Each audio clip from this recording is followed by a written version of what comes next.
The great bear sleeps, waiting for her cubs, who have turned into the Manitou Islands. The wind sweeps on. The story of their trip across Lake Michigan has become a legend for young and old, which is dedicated to your imagination and fantasy, that you may enjoy it forever and ever, as the wind blows.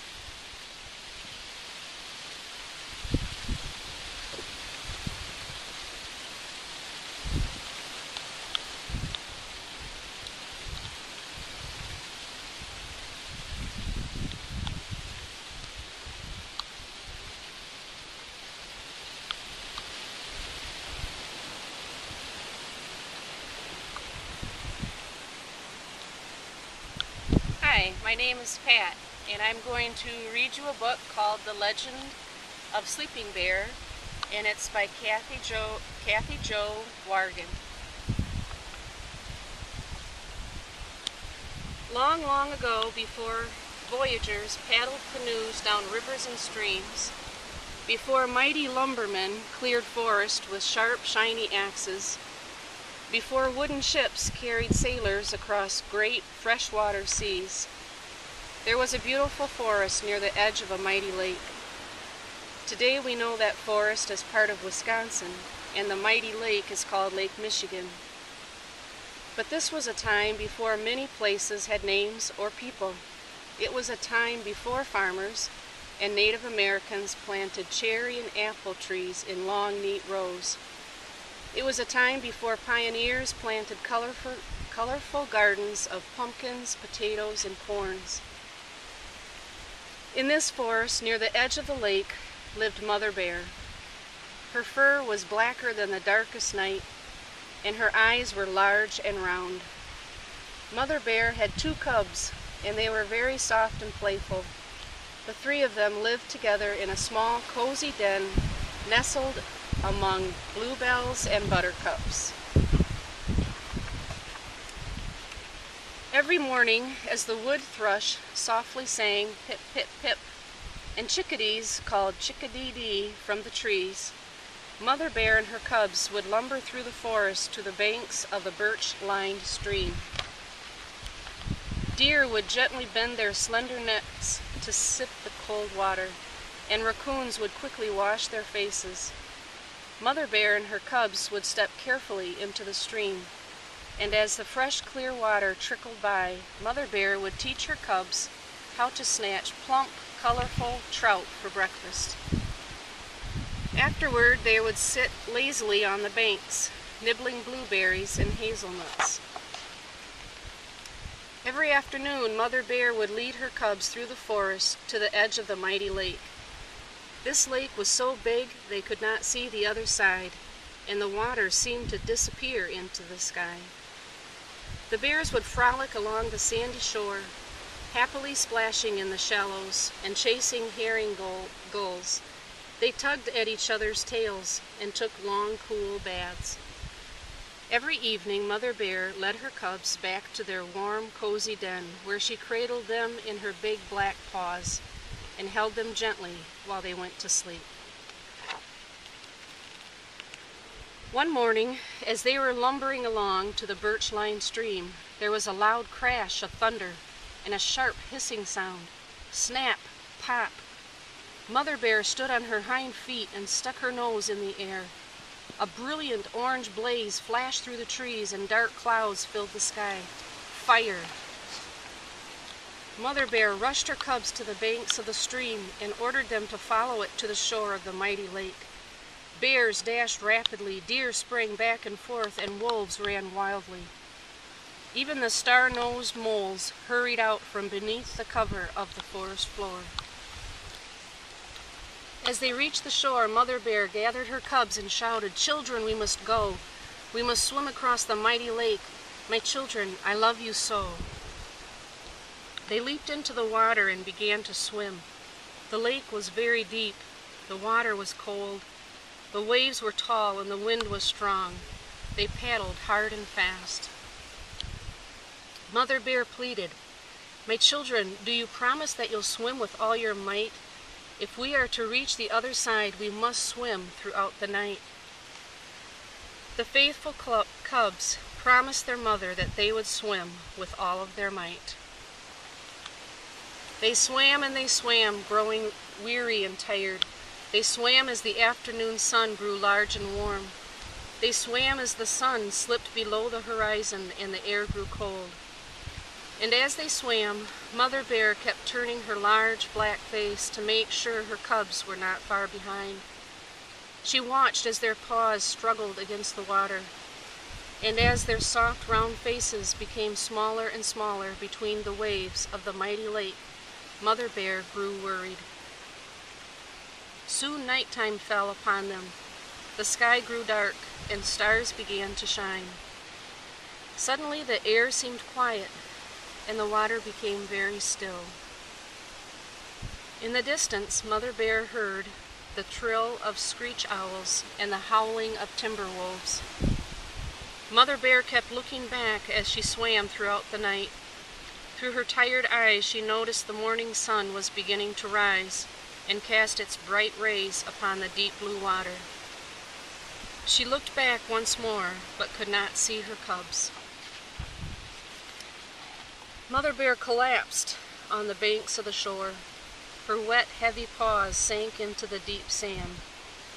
There were rolling hills and huge mounds of sand all around her, and the land seemed very strange. Mother Bear paced up and down the water's edge, but her cubs were nowhere to be found.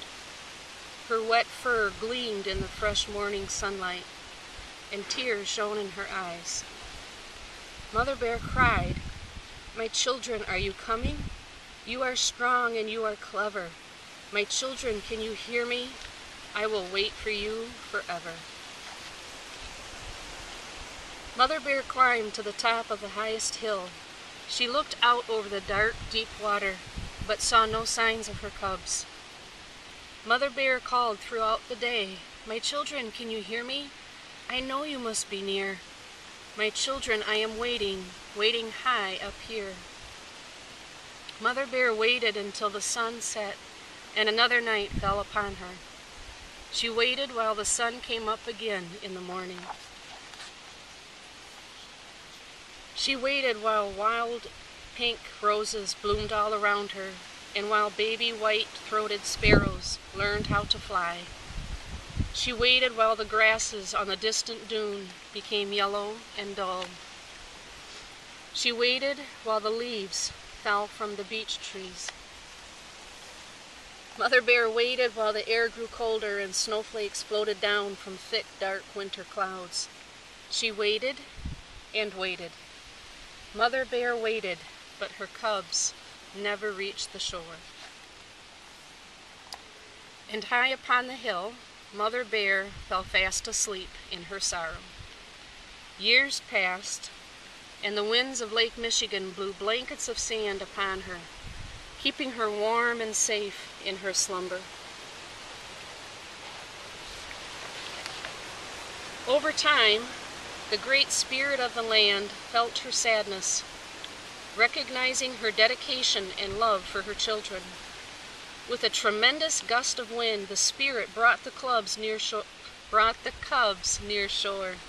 raising them out of the water as two magnificent islands, placing them forever within the watchful and caring eyes of Mother Bear. The cubs now stand suspended in time as the North and South Manitou Islands. Happy to be near their mother once again, they rest in the spirit of their mother's love. Two islands of gleaming sand edged by waters that sparkle and dance in the sunlight. Now Mother Bear can finally rest with great happiness, knowing her cubs are near. And today, when the world is quiet and the sun begins to set, you can still hear her voice echoing in the wind that blows across Lake Michigan. My children, as the years may pass and time slips through our hands, my love will linger near the shore and in the blowing sands. I'll send you kisses in the wind to let you know I'm here, sleeping near the water's edge I am always near. My children, you can rest assured that we are now together, and I am watching over you and loving you forever. My name is Pat, and this is one of my favorite books because this is one of my favorite places. I am actually at Sleeping Bear Dunes National Lakeshore right now. Here's why. For the past 3 years, I've been a member of MITEP, which stands for Michigan Teacher Excellence Program. I teach for Grand Rapids Public Schools in Grand Rapids, Michigan, and our district has formed a partnership with Michigan Technological University in Houghton, Michigan. For the past 2 years, professors from Michigan Tech have spent 2 weeks every summer with members of MITEP, providing us with field experiences and opportunities to increase our earth science literacy so that it carries back into our classrooms. Kind of like Mama Bear to her children. Michigan Tech professors formed an alliance with the Midwest National Parks, and on this, our 3rd summer in this program, each participant will serve a 3-week internship at a national park. My assignment brings me here to Sleeping Bear Dunes National Lakeshore. I invite you to travel with me through videos and pictures that I will take. I'm here to get in as much as I can and get a sense of place. My goal is to give you a view of the geological, historical, and cultural features of Sleeping Bear Dunes National Lakeshore and the importance of this 30+ miles of lakeshore. The National Park Service gave me a shirt and a hat, and I think I better get my shirt ready to put on. Here's my shirt. I'm a volunteer in the National Park Service at Sleeping Bear Dunes. I have my hat. I have my GPS. I have my volunteer sticker. I have a little thing that can help me look at magnifying glass that helps me look at the grains of sands, and I can compare the various sizes and try to figure out why that would be. I have water, I have a backpack, I'm set to go. I invite you to go with me.